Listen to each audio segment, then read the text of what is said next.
Qu'est-ce que l'apnée du sommeil? Voici Paul, 55 ans. C'est un bon vivant, il aime partager de bons repas avec sa famille et pratique peu d'activité physique. Paul ne le sait pas encore, mais il souffre du syndrome d'apnée obstructive du sommeil. Découvrons ce trouble du sommeil qui peut tous nous concerner. Nous passons environ un tiers de notre temps à dormir.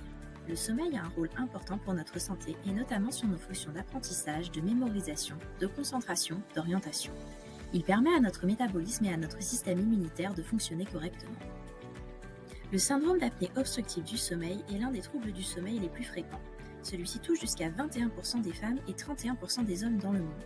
Il est en constante augmentation du fait du vieillissement de la population et de l'accroissement de l'obésité.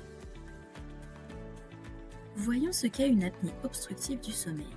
Lors du sommeil, les muscles du corps se relâchent, la position allongée fait basculer la langue en arrière et les voies aériennes se rétrécissent, ce qui peut provoquer chez certaines personnes un ronflement. Chez les patients apnéiques, les muscles sont encore plus relâchés, ce qui peut provoquer une fermeture des voies aériennes durant au moins 10 secondes. Lorsque cette fermeture est complète, c'est une apnée. Lorsqu'elle est incomplète, on parle d'hypopnée. Cette fermeture engendre une baisse d'oxygène dans le sang, une accélération du rythme cardiaque et surtout un réveil inconscient de la personne indispensable à la reprise de sa respiration. Lorsque les apnées et les réveils de courte durée se répètent fréquemment, le sommeil n'est plus réparateur.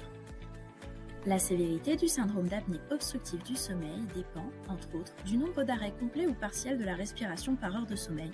Elle est mesurée par un index international, l'index d'apnée-hypopnée ou IAH.